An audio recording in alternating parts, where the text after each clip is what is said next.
नमस्ते मेरे प्यारे बच्चों, मैं शैलेंद्र एक बार फिर आपको YouTube के माध्यम से बिहार बोर्ड को देखते हुए आपके सामने वैसे सवाल को रख रहा हूं जो टू द पॉइंट एग्जाम में यही सब सवाल जो है आने वाले हैं। तो 2026 एग्जाम आप लोग के लिए बहुत आसान होने वाला है। अगर आप ये सभी सवाल अगर आप कर लेते हैं तो आपका स्कोर 100 से कम आने वाला नहीं है। तो मेरे प्यारे बच्चों, आज मैं किस प्रकार का सवाल रखने वाला हूं आपको। आज मैं दो चर वाले रैखिक समीकरण जिसका मैं पहला वीडियो अपलोड कर चुका हूं और आज उसी से रिलेटेड समस्या का समीकरण बनाने पर आधारित प्रश्न है, यानी प्रॉब्लम वर्ड्स क्वेश्चन, जो बच्चों को बहुत डराता है। इस प्रकार के सवाल वो नहीं कर पाते हैं। तो मैं आज आपके सामने उन सवालों को आसान तरीकों से मैं आपको करके सिखाऊंगा और ये वो सवाल है जो to the point 2026 Bihar board में डायरेक्टली इस प्रकार के सवाल आपको देखने को मिलेंगे। तो मेरे प्यारे बच्चों, सबसे पहले आप ये बताएं कि आप के सामने मैं जो कुछ भी रख रहा हूं उस सवाल को आप कितने देर स्टडी कर रहे हैं घर पे, जिसको कहते हैं सेल्फ स्टडी। आप इसका रिप्लाई कमेंट बॉक्स में अवश्य करेंगे, क्योंकि 100 लाने का मतलब है कि आप एकदम ये 90 दिन आपके लिए बहुत खास रहने वाला है। और मैथ में बेहतर करना चाहते हैं तो 90 दिन आपको थोड़ा सा स्ट्रगल करना पड़ेगा, थोड़ा सा संघर्ष करना पड़ेगा। नींद भी हराम करने की बारी आ सकता है, नींद भी हराम करना पड़ेगा। तो ये अगर चीज करते हैं तो 100 नंबर लाने से कोई रोक नहीं सकता, 99 लाने से कोई रोक नहीं सकता, 95 लाने से कोई रोक नहीं सकता है ना। तो एक छोटा सा इसी के साथ मैं थोड़ा सा मोटिवेशनल क्यूट आपके सामने रखने वाला हूं। शिक्षा एक वृक्ष है, शिक्षा एक वृक्ष है जो दिल में उगता है। शिक्षा एक वृक्ष है जो दिल में उगता है, दिमाग में पलता है और जुबान पे फल देता है। शिक्षा एक वृक्ष है जो दिल में उगता है, दिमाग में पलता है और जुबान पे फल देता है। एक छोटी सी मेरी एक मोटिवेशनल क्यूट है आपके सामने, जिससे कि आपके अंदर एक एनर्जी क्रिएट हो और आप इसको, है ना, से आगे आप इससे ऊपर आप जा सके, यही मेरी आपसे उम्मीद है। तो वर्ड्स प्रॉब्लम जो सवाल है मेरे प्यारे बच्चों, दो चर वाले रैखिक समीकरण में, ये बच्चों को हमेशा रुलाने का काम करता है। बच्चे को समझ में ही नहीं आता है कि इस प्रकार के सवाल किस प्रकार से किया जाए। और आज के टॉपिक से हम आपको उम्मीद कर दिलाते हैं, श्योर करते हैं कि इससे 4-5 नंबर का सवाल आज के टॉपिक से, इस सेशन से, आज के सेशन से आने वाला है। तो आइए देखिए वो सवाल कैसा है। लेकिन इससे पहले चैनल को सब्सक्राइब अवश्य कर लें। सब्सक्राइब करने से यह फायदा आपको होगा कि जो भी वीडियो अपलोड करेंगे आपको नोटिफिकेशन जो है ऑन टाइम आपको मिल जाएगा, जिससे कि आपको पढ़ने में कोई दिक्कत न होगा। और दूसरा बात यह है कि आप अपने दोस्तों यारों में भी खूब शेयर कर दें, ताकि उनको भी इस प्रकार का बेनिफिट मिल सके और वो भी अच्छे स्कोर, है ना, ला सके। तो ये मैं आपसे कहना चाहता हूं, और बाकी आपकी मर्जी, क्योंकि सब्सक्राइब करने में कोई पैसा खर्च नहीं होता है। आप गुरुदक्षिणा समझ के बस थोड़ा सा ये कार्य जरूर करें, जिससे कि हमको भी एक एनर्जी मिले और मैं आप लोग के लिए बेहतर से बेहतर सवाल 2026 के लिए मैं रख सकूं, है ना। तो आइए अब आप सवाल को मैं देखते हैं, सवाल क्या करता है। सवाल नंबर 1 देखिए, सवाल नंबर 1 क्या करता है, तो लिख देते हैं यहां पे दो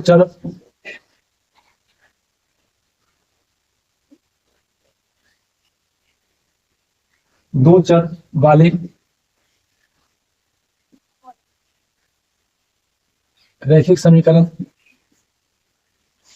और सवाल है समस्या का समीकरण बनाने पर प्रश्न, समस्या का समीकरण बनाने पर प्रश्न। यह सवाल है जो 2026 के लिए खास है। तो इसमें मेरे प्यारे बच्चों, इसमें जो सवाल है नंबर 1, मैं आपको पढ़ के बता देना चाहता हूं सवाल किस प्रकार का है। 3 कुर्सी और 2 टेबल का मूल्य 700 रुपए है, जबकि 5 कुर्सी और 3 टेबल का मूल्य 1100 रुपए है।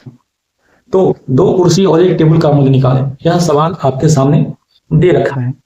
तो आइए इन सवालों को मैं बहुत आसान तरीकों से आपको मैं करके बताता हूं और आप उसको सीखने का प्रयास करें। कलम कॉपी निकाल के अवश्य बैठें, जैसे कि आप कम से कम उन चीजों को सीखें।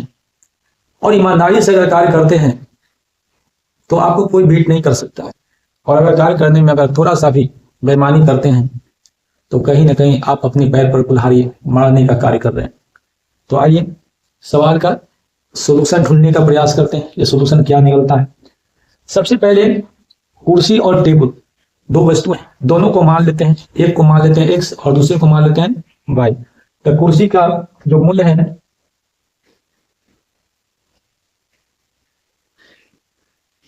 कुर्सी का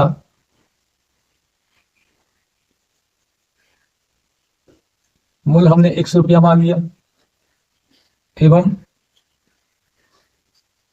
टेबल का मूल्य हमने 22 रुपया मान दिया। इतना बात तो आपको समझ में आ गया होगा। तो यहाँ पे सवाल करता है 3 कुर्सी, एक कुर्सी का मूल्य 100 रुपया, तो 3 कुर्सी का मूल्य 3x रुपीज 10 में से। तो ये हो गया आपका 3x। आप और का मतलब यहाँ पे होगा प्लस, और रहे एवं रहे तथा रहे तो प्लस। 2 टेबल को हमने क्या माना y। एक टेबल का मूल्य 22 रुपया, तो 2 टेबल का मूल्य 2 रुपीज। अब इन दोनों का टोटल जो दे रखा वैल्यू वो 700 रुपया दे रखा है। कितना दे रखा है 700। ये हो गया क्लियर।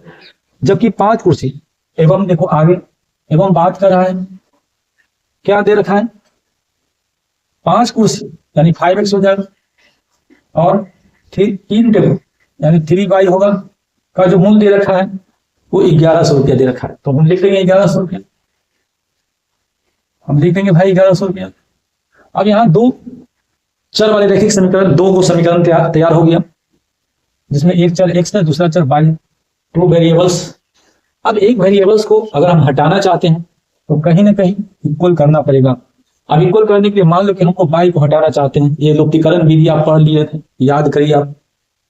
तो अगर ये हम y को हटाना चाहते हैं तो इसकी जो यहाँ 2 है और 3 है, इसको आपको बराबर करना पड़ेगा। और बराबर करने के लिए ये जो 3 देख रहे हो इसमें गुना कर देंगे तो 6 बच जाएगा, और ये जो 2 देख रहे हो इसमें गुना कर देंगे तो ये 6 बच जाएगा। तो क्या गुना केवल यही दोनों के आसपास करना है? नहीं। अगर मान लो कि 3 से गुना करना है तो इसमें भी करना है, इसमें भी करना है और इसमें भी करना है। अगर इसकी 2 की गुना यहाँ करना है तो यहाँ भी करना है और यहाँ भी करना है। इस प्रकार से आपको गुना करके जो चर y है उसको आपको हटाना पड़ेगा। तो मेरे प्यारे बच्चों, ये समीकरण लिख लेते हैं 1, ये समीकरण लिख लेते हैं 2।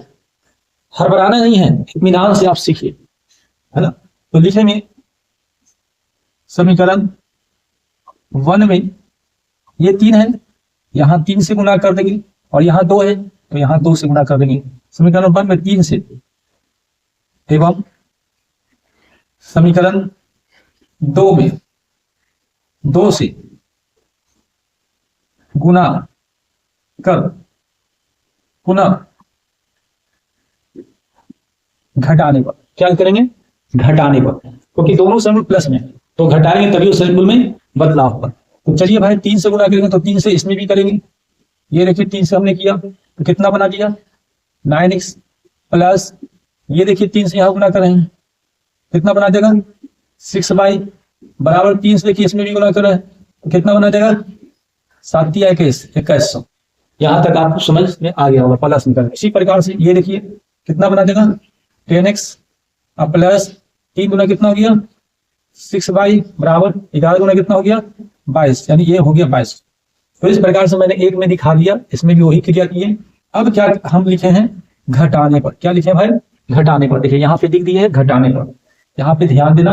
अब इस बात को हम गौर करते हैं कि घटाने पर क्या होता है। तो देखो यहाँ पे ये प्लस है, ये हो जाएगा माइनस, ये प्लस है, ये हो जाएगा माइनस, ये प्लस है, ये हो जाएगा माइनस। अब ये प्लस से मेरे कोई मतलब नहीं है, अब ये घटाएंगे, 10 में से 9 घटाएंगे, क्योंकि माइनस में है तो क्या होगा, माइनस का क्या बनेगा, माइनस का x बनेगा, और ये क्या होगा भाई, ये आपका खत्म हो गया, क्योंकि अभी सब से मतलब है ये प्लस और माइनस से मतलब है ये, और ये खत्म हो गया। तो बराबर यहाँ पे क्या बचेगा, बराबर यहाँ पे क्या बचेगा, यहाँ पे 2200 में से 2100 घटाएंगे तो यहाँ पे माइनस का बनेगा क्या, माइनस का 100 बनेगा, माइनस का क्या बनेगा 100।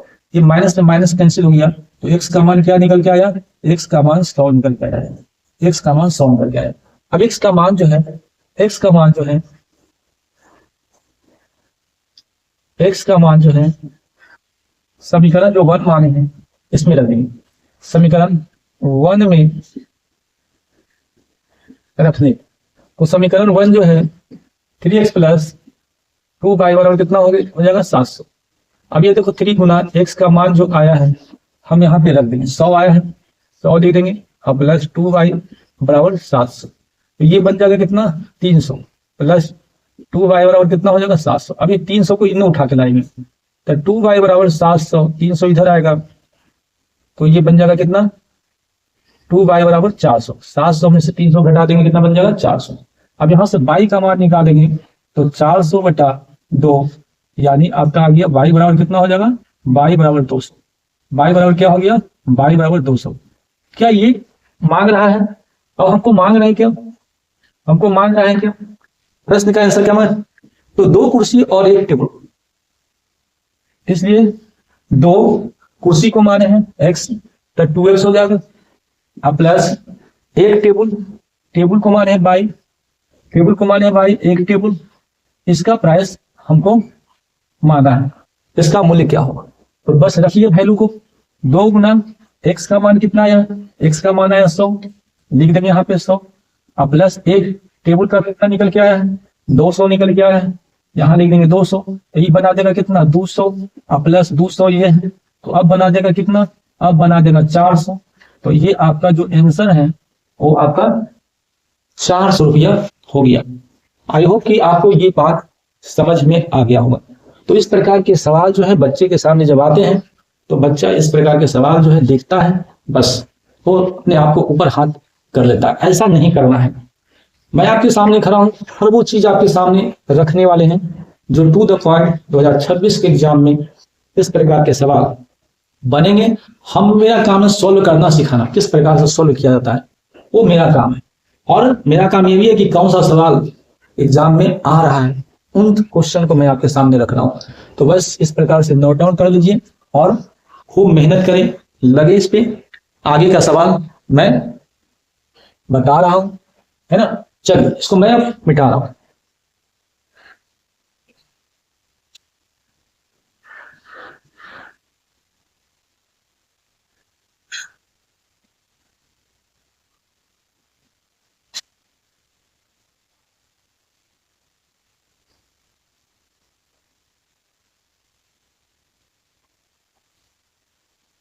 प्रश्न नंबर 2,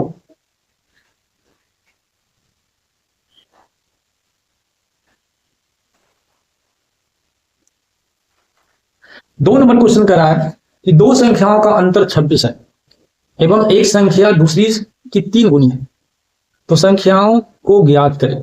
ये 2016 बिहार बोर्ड में इस प्रकार के सवाल जो है वो पूछा गया है, और इस सवाल को बहुत आसान तरीकों से हम लोग देखते हैं। दो संख्याओं का अंतर, मान लो कि दो संख्याएं हैं x और y, दो संख्याएं हैं x और y, लेट दो संख्याएं x एंड y है, दो संख्या x एंड y है, जहां जहां x बड़ा है कितना y, x ग्रेटर देन क्या है y। अब प्रश्न कहता है, अब प्रश्न कहता है कि दो संख्याओं का अंतर 26 है। अंतर यानी पहले हम x को रखेंगे, अंतर मतलब माइनस, अंतर मतलब माइनस, और इसका y, दूसरा y, ये दोनों का अंतर कितने के बराबर है, दोनों का अंतर जो है 26 के बराबर। दोनों का अंतर कितने के बराबर है, दोनों का अंतर 26 के बराबर है। एवं अगेन कहता है एक संख्या x, या ऐसे लिखो पुनः प्रश्न से, फिर प्रश्न कहता है कि एक संख्या, मान लो एक संख्या x है, माने हैं। और दूसरा भाई, एक संख्या दूसरी की 3 गुनी, ये 3 गुनी है, ये दिखाई नहीं दे रहा, तो हम क्या करेंगे, इधर 3 से गुना कर देंगे। अब ये दोनों आपस में क्या हो गया, बराबर। विद्यार्थी को सबसे ज्यादा यहीं पे खटकता है उसको बैलेंस करने में। फिर से ध्यान से सुनिए, यदि उनमें से एक संख्या x माने, दूसरी संख्या हमने y, तो कहता है कि जो संख्या है इसका 3 गुना है, ये दिखाई नहीं दे रहा है। जैसे कैसे कोरोना वायरस आया था, दिखाई नहीं दे रहा था, लेकिन वायरस लोगों को अटैक कर रहा था, वही चीज यहाँ पे है। ये 3 गुना है, तो मैंने 3 से इधर गुना कर दिया। जिधर कहता है 3 गुना, उसके जस्ट अपोजिट हम गुना करते हैं। इधर कहेगा 3 गुना, जो दिखाई नहीं देता, तो अगली बार इधर दूसरे साइड गुना करेंगे। अब ये बराबर हो गए। अब क्या कहता है, तो संख्याएं निकालें। तो अब हम संख्या निकालेंगे। अब आप देखो भाई, x का मान 3 बाई, इसको मान लो समीकरण 1, x का मान समीकरण 1 में रखो, x का मान समीकरण 1 में रखने पर समीकरण 1 यहां पे हम उतार देंगे। अब x का मान क्या है, 3y, तो x के जगह पर कितना लिख देंगे, x के जगह पर हम लिख देंगे 3y माइनस का y बराबर कितना है 26। अब 3y में से y को घटा देंगे, कितना बचेगा 2y। यहाँ पे कितना बचेगा भाई, यहाँ पे बचेगा 2y, कितना के बराबर हो गया 26 की। अगर आप देखते हो तो y का मान यहाँ से अगर हम निकालते हैं, हम y का मान निकालते हैं तो 26/2 नीचे आ जाएगा, यानी y का मान जो निकल के आया, y का मान 13 निकल के आया। तो जब y का मान 13 निकल के आया तो x का मान निकाल देंगे, एवं x बराबर कितना है 3y, तो x बराबर 3 इंटू y का मान 13। तो आपने देखा कि x का मान 13 दिया कितना हो गया 39, x का मान कितना हो गया 13 दिया 39। तो मेरे से यही तो पूछा था कि संख्याएं निकालो, तो इसलिए x का मान 39 अब y का मान 13, x और y का मान निकल गया, यानी आपके सामने इस प्रकार से x बराबर 39 और y बराबर 13 ही आपका आंसर हो गया। बोलो भाई कैसा लग रहा है, बहुत इत्मीनान से, कोई हड़बड़ी नहीं है, धीरे धीरे हर चीज सीखिए, है ना, इत्मीनान से सीखिए। एक बार में नहीं क्लियर होता है, 2 बार 3 बार 4 बार, जितना बार, क्योंकि ये आपकी संपत्ति है, आप जितनी बार देख सकते हैं, कोई दिक्कत नहीं, कोई पैसा चार्ज नहीं है, जितना देखिए कोई दिक्कत नहीं है ना। तो इस प्रकार से हमने आपको सेकंड नंबर सवाल का सोल्यूशन आपको बहुत आसान तरीकों से करके समझाया। इसको तो और तरीका भी है करने का, लेकिन इससे आसान और कोई तरीका नहीं है ना, तरीका बहुत है। मैं उन तरीकों को आपके सामने रख रहा हूं जो बिल्कुल आपको आसान ही लगेगा।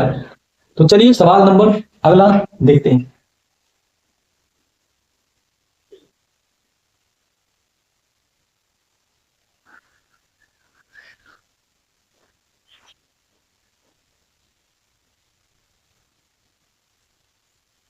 सवाल नंबर 3 देखिए, सवाल नंबर 3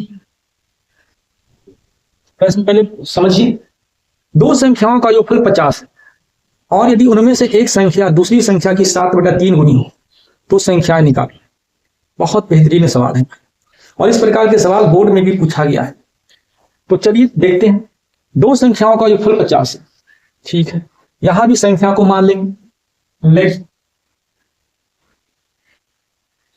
अभिष्ट संख्याएं x एंड y, मैंने संख्या को x y मान लिया, ठीक है। कहता प्रश्न की उनका योगफल 50, यानी x प्लस प्रश्न से y बराबर कितना है 50, हमने मान लिया 50।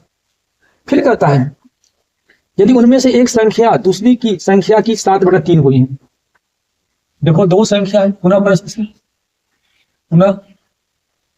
प्रश्न से एक संख्या दूसरी संख्या लिख दी। अभी जैसे इसके पहले किए थे, क्या करता है यदि उनमें से एक संख्या, ये संख्या दूसरी संख्या की 7/3 गुनी है। कौन 7/3 गुनी है, ये 7/3 गुनी है, जो दिखाई नहीं दे रहा है। तो हमने क्या बोला था 7/3 की गुना इधर कर देंगे, 7/3 की गुना किधर कर देंगे, इधर कर देंगे। अब ये दोनों आपस में क्या हो गया, बराबर हो गया। अब बराबर हो गया तो हमने x का मान ये निकाल लिया, यहां तक कोई दिक्कत नहीं। सेम उसी प्रकार से सॉल्व करेंगे जो हमने अभी करके दिखाया।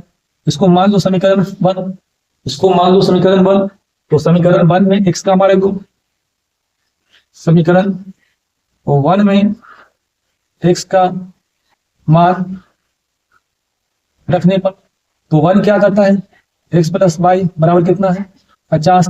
x का मान देखो आया है 7 मैं लिख देंगे, अब बटा 3 अब प्लस वाई बराबर कितना 50।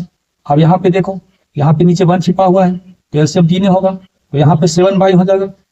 और जब नीचे कुछ नहीं है तो दोनों गुना में हो जाएगा। इस प्रकार से 3 बराबर कितना हो गया 50। अब आप देखोगे गौर से, ये हो गया कितना 10 ऊपर जोड़ेंगे तो कितना हो गया 10 और इसकी गुना इसके साथ कर दें, है ना, यार करेंगे तो ठीक, नहीं करेंगे तो भी ठीक। तो 3 गुना कितना हो गया 3 गुना 50। अब आप देखोगे 0 से 0 कैंसिल हो गया, यानी बाई का मान जो निकल के आया भाई, बाई का जो मान यहाँ पे निकल के आया, बाई का जो मान यहाँ पे निकल के आया वो कितना निकल के आया 3 5 15। बाई का मान कितना निकल के आया 3 5 15। अब बाई का मान जो है हम यहाँ पे रख लेंगे तो एक्स का मान निकल जाएगा। एवं एक्स बराबर 7/3 इन 7/3 बाई, ठीक है, एक्स बराबर 7/3 गुना बाई का मान कितना है, बाई का मान 15 है, तो 3 5 कितना हो गया 15, यानी एक्स का मान कितना निकल के आया 7 5 35। एक्स का मान कितना निकल के आया 7 5 35, तो 35 और 15। इस प्रकार एक्स बराबर 35 और वाई बराबर 15। यही आपसे आंसर वो मांग रहा था, यही आपसे आंसर वो मांग रहा था। बहुत आसान है, अभी इसके पहले भी वही चीज किए थे, यहाँ भी हम वही चीज किए हैं, सेम एकदम प्रोसेस से लेके चल रहे हैं, जिससे कि आपको कोई दिक्कत कोई तकलीफ ना हो। कंटेंट मैं आपके सामने जो रख रहा हूं ना, वो पूरे कहीं भी ऐसा चीज देखने को नहीं मिलेगा कहीं भी। तो आप एकदम बेफिक्र होके इन क्वेश्चनों को आप रिवीजन करें और शेयर जरूर करते रहे, है ना, शेयर जरूर करते रहे, शेयर जरूर करते रहे। कहने का मतलब कि जो कभी भी बार बार दोहराया नहीं जाता, जो कभी पर्याप्त रूप से सीखा नहीं जाता, अगर आप बार बार नहीं दोहराओगे तो समझ जाओ कि आप उसको सीख नहीं पाओगे। तो बार बार दोहराते रहे, रिवीजन करते रहे, यही आपको सीखना है, इसी से आपको सीख मिलेगा। सवाल नंबर आगे बढ़ते हैं, 4 की ओर बढ़ते हैं।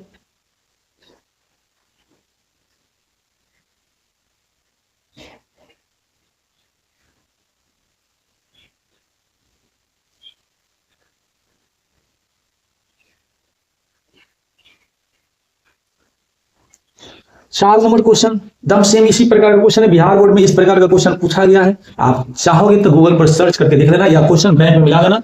ये क्वेश्चन जो आज मैं करवा रहा हूं वो वास्तविक रूप से ये सही है कि गलत है, आ रहा है कि नहीं आ रहा, आप चेक कर सकते हैं। दो संख्याओं का योग 15 है, यदि उनके व्युत्क्रमों का योग 3/10 है तो संख्याएं ज्ञात करें। व्युत्क्रम के बारे में बात कर रहा है मेरे प्यारे बच्चों। ये व्युत्क्रम क्या होता है?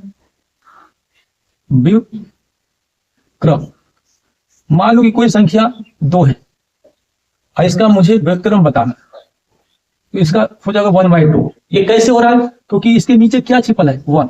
तो व्युत्क्रम में क्या होता है कि नीचे वाला ऊपर चल जाता है और ऊपर वाला नीचे आ जाता है, तो जस्ट इसका उल्टा हो जाएगा, पलट जाएगा। जैसे मान लो कि ये है और मैं कहूंगा इसका व्युत्क्रम, तो इसके नीचे क्या छिपा हुआ है 1 छिपा हुआ है, तो क्या होगा व्युत्क्रम के में जाएगा तो 1 ऊपर हो जाएगा और ये नीचे हो जाएगा। तो मैं उम्मीद करता हूं कि व्युत्क्रम के बारे में आप लोग को पता हो गया होगा। चलिए आगे देखते हैं। दो संख्याओं का योग 15 है, फिर मान लेंगे लेट दो अभिष्ट संख्याएं, लेट दो अभिष्ट संख्याएं x एंड y है, हमने x और y मान लिया। चलिए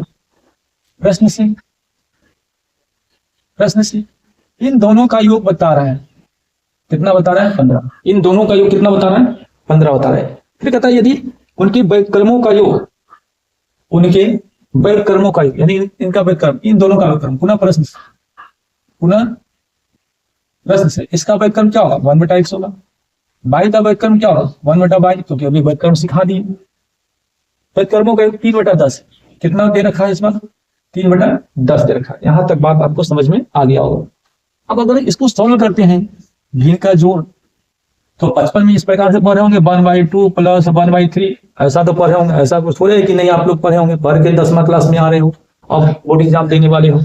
तो बस जब यहाँ पे क्या होगा, एलसीएम के रूप में x5 होगा। यहाँ एलसीएम के रूप में कितना आता है, 6 आता है। 6 को फिर क्या करते हैं, 2 से डिवाइड करते हैं और जो आता है यहाँ लिखते हैं। मतलब इतना ज्यादा दिमाग लगाने की आवश्यकता नहीं है, बस 6 एलसीएम हुआ तो ये 3 यहाँ आ जाएगा, ये 2 यहाँ आ जाएगा, ऐसे दिमाग लगाए। ये 3 यहाँ आ जाएगा, ये 2 यहाँ, क्योंकि एक है तो कोई फर्क नहीं पड़ने वाला, क्योंकि बाई यहाँ आ जाएगा और ये x यहाँ आ जाएगा, यानी x प्लस बाई मानो या बाई प्लस एक्स मानो। अब आप देखो 3/8 x प्लस बाई का वैल्यू आपको दिया 15 बाई, x प्लस बाई का वैल्यू क्या देखा है, 15 देखा है, ठीक है। तो यहां से किसका मान निकलेगा, यहां से x बाई का मान निकलेगा। चलिए देखते हैं x प्लस बाई का मान कितना है, 15 है। यहाँ पे इक्वेशन नंबर फर्स्ट है 15 है और नीचे एक्स वाई है बराबर 3 बटा कितना हो गया, 3/10 हो गया, ठीक है।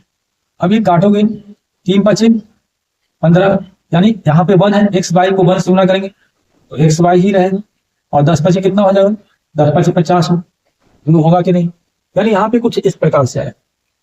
तो यहाँ पे हम लिख देते हैं क्या, समीकरण 1 से।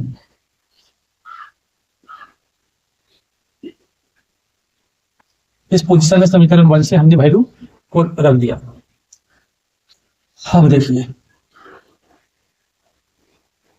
यदि मैं x का मान यहां से निकालूं तो 50/22 और उसके बाद समीकरण 1 में वैल्यू को क्या करेंगे, रख देंगे।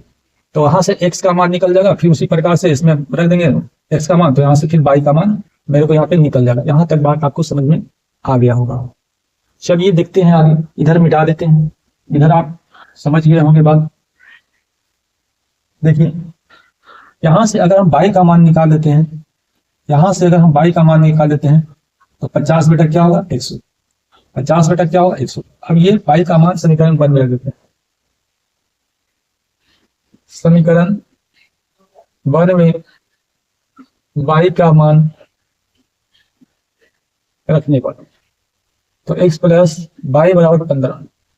तो देखिए x प्लस y की जगह पर कितना लिखेंगे, 50 बटा x बराबर कितना हो गया 15। अब ये फॉर्म जो है ना, ये फॉर्म एक प्रकार से द्विघात समीकरण का फॉर्म आ जाएगा। ये फॉर्म में किसका आ जाएगा, द्विघात समीकरण का आ जाएगा, है ना। इसी प्रकार से आ ही रहा है। चलो कोई दिक्कत नहीं, बस सॉल्व करना है ना, सॉल्व करना है। एक बार और मिला लो, सारा चीज ठीक ठाक है। दो संख्याओं का योग 15 है, ठीक है। ये उनके व्युत्क्रमों का योग, व्युत्क्रमों का योग 3/10 है। तो सॉल्व किए तो ये चीज आ गया, ठीक ठाक है, कोई दिक्कत नहीं। चलिए भाई यहाँ तक बात समझ में आ गया। 15 ये है, एक्स वाई ये कट कुट किया, ठीक है, ऐसे चलते हैं। अब देखिए यहाँ पे क्या करना है, यहाँ क्या करना है, एक्स है, यहाँ पे कुछ नहीं है तो क्या बन जाएगा x² प्लस 50 जैसे तैसे बराबर कितना हो गया 15 हो जाएगा। इसको इधर गुना करेंगे x², इसको प्लस 50 बराबर कितना हो जाएगा 15x। इस प्रकार का बात आता है तो तिरछा गुना करते हैं, क्रॉस मल्टीप्लीकेशन। अब 15x इधर ले आएंगे तो ये माइनस में हो जाएगा। अब प्लस 50 बराबर क्या हो जाएगा, इधर 0 होगा। फैक्टर तो तोड़ने आता हो, गुना करने पर 50 x² जोड़ने घटाने पर 15x। तो x² माइनस का 10 × 50 माइनस का 5x माइनस का 10x, दोनों को जोड़ेंगे तो माइनस का 15x बना देगा। अब प्लस कितना है 50, अब बराबर क्या होगा 0। इतना बात तो समझ में आ गया होगा। अब इसमें और इसमें x कॉमन लेंगे तो यहाँ पे x एगो बचेगा, अंदर 5 बचेगा। माइनस यहाँ पे 10 कॉमन लेंगे, यहाँ x बचेगा, माइनस प्लस ही माइनस होगा, यहाँ पे 5 होगा बराबर 0। अब देखो x माइनस 5 कॉमन है क्योंकि तो यहाँ भी आ रहा है और यहाँ भी आ रहा है, तो बचा क्या अंदर, यहाँ x बचा और यहाँ पे 10 बचा। किसके बराबर है 0 के बराबर है। अब क्या करना है, इसको दोनों को 0 की ओर। नाउ x माइनस 5 बराबर 0 एवं x माइनस 10 बराबर 0। तो x का मान यहाँ पे दिया 5 और x का मान यहाँ पे दिया 10। तो इसमें जो है ना वो वैल्यू, छोटा वैल्यू नहीं लेना हमको, कौन सा वैल्यू लेना है, हमको बड़ा वैल्यू लेना है। तो क्या x और y का मान निकालना, तो x का वैल्यू जो है हमको बड़ा लेना है, छोटा कभी भी लेना ही नहीं है। ऐसे सवाल छोटा कभी भी नहीं लेना है, ठीक है। बहुत सारे विद्यार्थी क्या करते हैं कि बस ये आ गया नहीं प्रेशर मार दिया, जबकि ये एक्स निकला, हमको बाई हिलाना है। अब ये एक्स का मान जो है यहां पर रख देंगे तो बाई का मान निकलेगा, एवं बाई बराबर आपने देखा था 50 बटा क्या था एक्स, इस पे वैल्यू को हमने रख दिया, तो बाई का मान यहाँ पे 50, एक्स का मान हमने कितना लिया, हमने ये 10 लिया, तो 10 रख देंगे यहाँ पे, 10 25 कितना हो गया 50, यानी ये 5, तो बाई का मान जो है वो 5 आया। तो इस प्रकार से हमने क्या देखा, इस प्रकार से जो है हमने इस प्रकार से एक्स बराबर हमने 10 लिया और बाई बराबर हमने 5 लिया, तो ये आपका आंसर हो गया। तो आई होप कि आपको सवाल का सॉल्यूशन आपको मिल गया होगा, ऐसा मुझे उम्मीद है, क्योंकि बहुत हम कोई जल्दीबाजी नहीं, बिल्कुल धीमा गति से मैं आपको सॉल्यूशन दे रहा हूं। चलिए अब हम लोग नेक्स्ट क्वेश्चन की ओर बढ़ते हैं। अगर किसी भी स्टूडेंट को कोई समस्या है तो अपना बात जो है कमेंट बॉक्स में रखें और पूछें, और उसका है ना हमारी ओर से रिप्लाई अवश्य आपको मिलेगा। चलिए सवाल हम आगे की ओर अब सवाल लिखते हैं, थोड़ा परिवर्तन करेंगे सवाल को।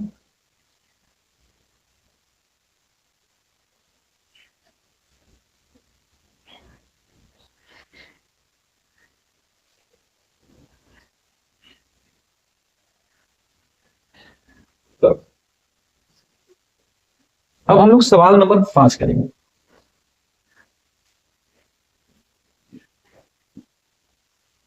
वीडियो को शुरू से अंत तक देखते रहें, शुरू से लास्ट तक जो क्वेश्चन है वो एकदम बिल्कुल खास ही सवाल है, बीच में एकदम छोड़ के ना जाएं, नहीं तो कोई फायदा होने वाला नहीं है, देखना व्यर्थ हो जाएगा।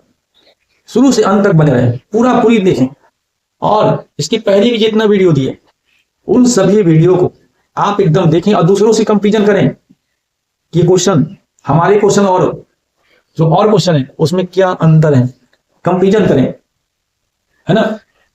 सवाल नंबर 5 देखिए, ये तो बनता ही बनता है, 2012 के बिहार बोर्ड में ऐसे सवाल आया है, 12 के बाद भी आ रहा है, ये सवाल बराबर बनते रहता है। एक क्वेश्चन आपको देखने को मिलेगा, किसी भिन्न के हर और अंश में 2 जोड़ने पर वह 9/11 हो जाता है, यदि हर और अंश दोनों में 3 जोड़ दिया जाता है तो वह 5/6 हो जाता है, भिन्न ज्ञात करें। मेरे प्यारे बच्चों, इस क्वेश्चन को करने से पहले हमको एक नजर भिन्न पर देनी चाहिए। भिन्न क्या होता है, सबसे पहले ये जानना है भिन्न क्या होता है। तो हम आपको एक छोटा सा डेफिनेशन बताता हूं कि एक पूर्णांक को दूसरे पूर्णांक से जब भाग देते हैं वही भिन्न है। एक पूर्णांक को दूसरे पूर्णांक से जब हम भाग देते हैं तो वह क्या होता है, वो आपका भिन्न है। क्लियर है, कोई दिक्कत नहीं। तो चलिए भाई, तो मान लो यहां पे लेट अभिष्ट भिन्न x/y, हमने भिन्न को क्या मान लिया, x/y मान लिया। बोलो भाई, हमने भिन्न को मान लिया x/y। अब x/y भिन्न को मान लिया तो भिन्न के ऊपर जो होता है उसको बोलते हैं अंश, और नीचे जो होता है उसको बोलते हैं हर। आइए प्रश्न में हर का ही बात है, इस प्रश्न में अंश और हर का बात है, तो ध्यान से देखना कि कहाँ क्या बोल रहा है, हर में बोल रहा है कि अंश में बोल रहा है ना, न्यूमरेटर और डिनोमिनेटर, है ना। आप इन चीजों को गौर से देखना। तो मैं प्रश्न को पढ़ता हूं तो लिख लेते हैं यहाँ पे प्रश्न से, है ना, यहाँ पे लिखते हैं प्रश्न से, यहाँ पे लिखते हैं प्रश्न से, यहाँ पे लिखते हैं प्रश्न से, ठीक है। किसी भिन्न के हर और अंश में, हर और अंश के बारे में बात बोल रहा है, तो यहाँ पे भिन्न भिन्न लिख दो जो माने हो, ठीक है। हर में भी बात कर रहा है और अंश में भी बात कर रहा है, कहता है 2 जोड़ने पर, 2 नीचे भी जोड़ देंगे और 2 ऊपर भी जोड़ देंगे, जैसे बोला उसने लिख जोड़ने पर वह 9/11 हो जाता है। जैसे 2 जोड़े वो भिन्न कितना हो जाता है, 9/11। यहाँ पे बराबर का चिन्ह पड़ जाएगा क्योंकि इसी का वैल्यू ये 9/11 बन के आ रहा है। तो ये भाई हो गया। इसको क्या सॉल्व करेंगे, कैसे सॉल्व करेंगे, थोड़ा सा सॉल्व करके देख लेते सीखते हैं। क्रॉस मल्टीप्लीकेशन करते हैं, क्या करते हैं भाई, तो ये 11x अब प्लस 11 गुना कितना हो जाएगा 22, या आप इसको इस प्रकार से कर सकते हैं 11x + 2 = 9 y + 2, इस प्रकार से पहले लिख लें ताकि दिक्कत ना हो। अब 11x के साथ भी गुना होगा, ये 2 के साथ भी गुना होगा, तो ये कितना हो गया 11x 11 दूना कितना हो गया 22 बराबर, ये इसके साथ गुना होगा तो 9y और ये इसके साथ गुना होगा तो प्लस है 9 दूना 18। इस प्रकार से हमने क्या किया, गुना कर दिया। ठीक है, अब ये देखो 11x 9y को इधर ले आएंगे माइनस में होगा और 18 है, ये 22 को इधर भेज देंगे तो ये आपका माइनस में होगा। तो यहाँ पे 11x माइनस का 9y बराबर माइनस का यहाँ पे कितना होगा 4। इसको समीकरण कितना मान लेते हैं 1, उसको समीकरण कितना मान लेते हैं 1। अगेन पुनः जो है फिर क्या करा है, पुनः प्रश्न क्या करा है, यदि हर और अंश दोनों में 3 जोड़ दिया जाता है, इस बार दोनों में जोड़ दें, एक्स में भी 3 जोड़ दिए और इसमें भी 3 जोड़ दिए, दोनों में जोड़ दिया जाता है, तो अब वो अभिन्न जो है 5/6 हो जाता है।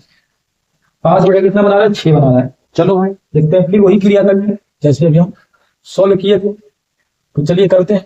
तो 6 गुना इसके साथ करेंगे, x प्लस कितना होगा 3 और ये गुना होगा 5 y प्लस कितना होगा 3, ऐसे करके कर दिए। अब यहाँ पे वही चीज करेंगे, तो 6x यहाँ पे कितना हो गया प्लस 18, यहाँ पे क्या करना है 5y प्लस कितना हो जाएगा 15। अब ये y को इधर ले आएंगे और इसको हम क्या करना है इधर भेज देना है।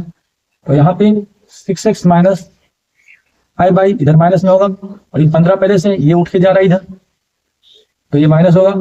तो यहाँ पे क्या होगा 6x माइनस 5y बराबर माइनस का 3। ये समीकरण नंबर कितना हो गया 2। अब मेरे प्यारे बच्चों, यदि आप 2 चर वाले रैखिक समीकरण का क्वेश्चन बनाए होंगे तो आपको एक बात और पता होगा, लुप्तीकरण विधि। मैं समीकरण फर्स्ट और समीकरण सेकेंड को मैं अब सॉल्व करूंगा लुप्तीकरण विधि से। तो देखो समीकरण फर्स्ट है, मैं y को अगर हटाना चाहता हूँ, ये 9y है और ये 5y है, अगर मैं इसको हटाना चाहता हूँ ये दोनों को बराबर करना पड़ेगा। और बराबर करने के लिए 9 की गुना यहाँ करेंगे और 5 की गुना यहाँ करेंगे। तो इसमें हम 5 की गुना यहाँ पे करेंगे और इसमें हम 9 की गुना यहाँ पे करेंगे। तो लिखेंगे समीकरण 1 में 5 से एवं 2 में 9 से गुना कर पुनः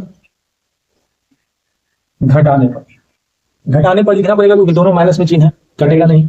अब देखो 5 से गुना करेंगे तो आपको पहले बता दिया गया 11 कितना हो जाएगा 55x माइनस 9 5 45y बराबर माइनस का कितना होगा 20।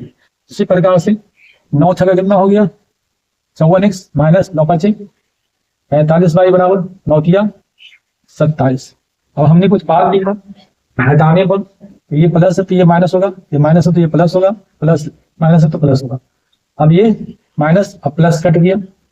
यदि देखा जाए तो बनेगा यहाँ पे 55 में से 54 गया, केवल 1 से बचेगा और ये आपका क्या बचेगा यहाँ पे 7 बचेगा क्योंकि 27 में से 20 जाएगा। तो x का वैल्यू जो है निकल के कितना आ गया, x का वैल्यू 7 आ गया। यहाँ तक आपको बात समझ में आ गया होगा। अब x का मान जो है समीकरण फर्स्ट में रख दो, x का मान जो है मेरे प्यारे बच्चों समीकरण फर्स्ट में रख दो। x का मान समीकरण 1 में रखने पर समीकरण फर्स्ट ये है, तो यहाँ पे ले लेते हैं 11x माइनस 9y बराबर माइनस का 4। x का मान देखो आया 11 गुना x के जगह पर 7 ले लेंगे माइनस 9y बराबर माइनस का 4, ये हो गया 11 7 77 माइनस 9 बराबर y बराबर माइनस का 4। अब क्या करना है ये 77 को इधर ले जाओ, या आप चाहोगे तो 9y को आप इधर ले जाओ तो ये प्लस होगा और 4 को आप इधर ले आओ तो 77 प्लस 4 इधर आएगा प्लस और 9y उधर जाएगा तो प्लस। ये कितना हो गया 77 4 81 बराबर 9y। y का मान निकालोगे तो 81 पहले होगा और 9 नीचे 9 9 81, तो y का मान जो है 9 निकल के आया। y का मान कितना निकल के आया, y का मान 9 निकल के आया। तो हमने आपको क्या बताया, इसलिए अभिष्ट भिन्न निकालना था। अभिष्ट क्या निकालना था, भिन्न बराबर क्या था x बटा y। तो x का मान कितना आया, x का मान आया 7 और y का मान कितना आया 9। तो आपका जो आंसर बन गया अभिष्ट भिन्न वो 7 बटा 9 मेरे प्यारे बच्चों इस सवाल का आंसर आ गया। बोलिए इतने मैंने आज आपको इस प्रकार के सवाल आपके सामने मैं रखा। गुरु दक्षिणा तो भाई बनता है, और अगर नहीं भी देंगे कोई दिक्कत नहीं, कोई इतराज नहीं। बस हम आपके साथ पूरे सेशन तक रहेंगे, और अगर थोड़ा सा लगे कि नहीं देना चाहिए तो बस प्लीज सब्सक्राइब अवश्य कर दें और दूसरों को भी करवाने का प्रयास करें। चलिए अगले सवाल की ओर मैं बढ़ता हूं। 6 नंबर सवाल की ओर मैं बढ़ता हूं। 6 नंबर सवाल क्या करता है?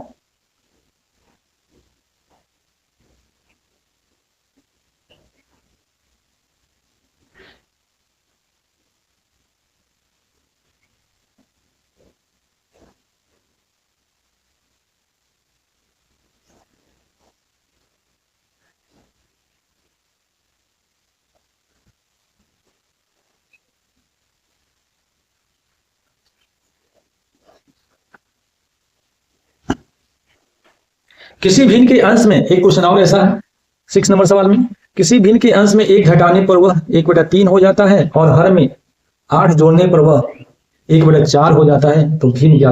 ये 2013 में ये पूछा गया सवाल है। 13 के बाद भी इस प्रकार का सवाल जो है आ चुका है। तो चलिए फिर उसी प्रकार से करते हैं। लेट अभिष्ट भिन्न x/y है, जिसमें ये आपका क्या हो गया, ये आपका अंश हो गया और ये आपका क्या हो गया, हर। इतना बात आपको समझ में आ गया हो। तो प्रश्न से अंश में कहता है, ये भी नहीं आपका जो आपने माना, ऊपर अंश नीचे हर। अंश में कहता है 1 घटाने पर, हर के बारे में नहीं दिया इस बार। हर के बारे अंश में कहता है 1 घटाने पर, हर के बारे में कुछ नहीं बोला। जैसे हर अंश में 1 घटाते हैं वो भिन्न जो है 1/3 हो जाता है। भिन्न क्या हो जाता है? 1/3। अगर 22 को गुना हम 1 के साथ करें तो y ही रहेगा। तो यहाँ पे क्या होगा? 3x - 1। तो y बराबर इसको गुना करके बाहर ब्रैकेट को हटा देते हैं, तो 3x माइनस का कितना होगा? 3। पुनः प्रश्न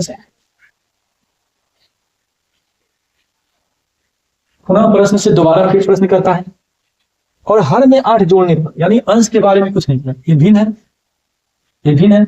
इस बार अंश के बारे में दिया, हर में 8 जोड़ने पर, हर में क्या?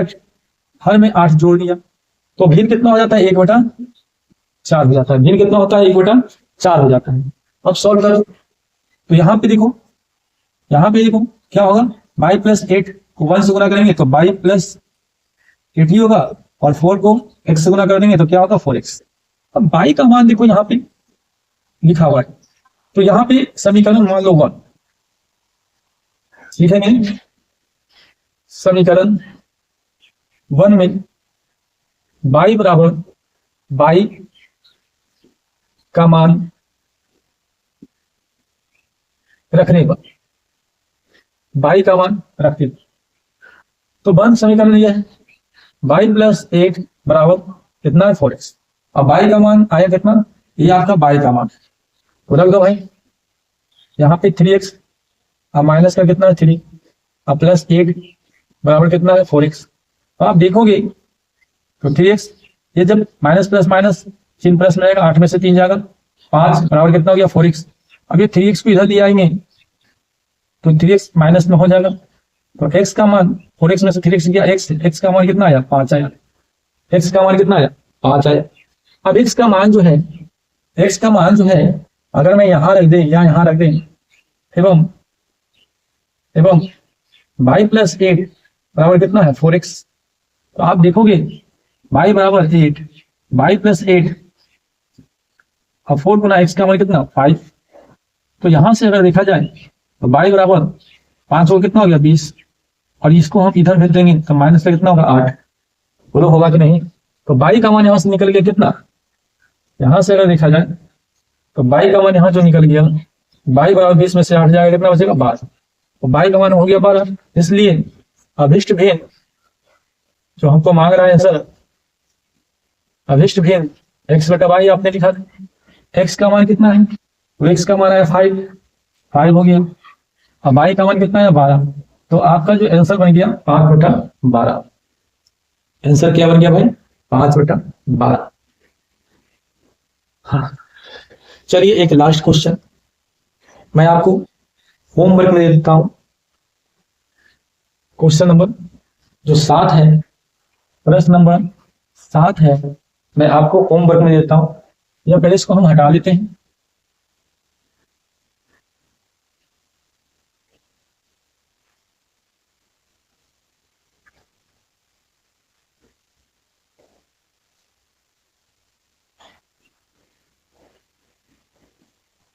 प्रश्न नंबर 7 है, कहता है वह भिन्न निकाले जिसके अंश में एक जोड़ने पर और हर में एक घटाने पर भिन्न 1 हो जाता है, जबकि केवल हर में एक जोड़ने पर भिन्न 1/2 हो जाता है, तो भिन्न निकालना। तो इस प्रकार के सवाल मेरे प्यारे बच्चों, मैंने आपको दो क्वेश्चन करवा दिया। इस प्रकार के सवाल को आप होमवर्क में डालो, ये आपका सवाल होमवर्क में है, और आप अपने आंसर को कमेंट बॉक्स में अवश्य दें। ये सारे के सारे आज जो मैंने आपको सवाल करवाया, ये कहीं ना कहीं आपके लिए 2026 बिहार बोर्ड, जिसको मैट्रिक भी कहते हैं, उसमें खास रहने वाला है। तो आज मैं अपनी शीर्षक को यहीं पे समाप्त कर रहा हूं। वीडियो पसंद अगर आई होगी तो चैनल को सब्सक्राइब कर लें, दोस्तों यारों में भी शेयर कर दें, और इससे ज्यादा मैं आपको कुछ भी नहीं कर सकता हूं, है ना। गुरुदक्षिणा के रूप में आप एक सब्सक्राइब अवश्य कर लेंगे। इसी के साथ मैं आज का सेशन समाप्त करता हूं। Okay, thanks, best of luck.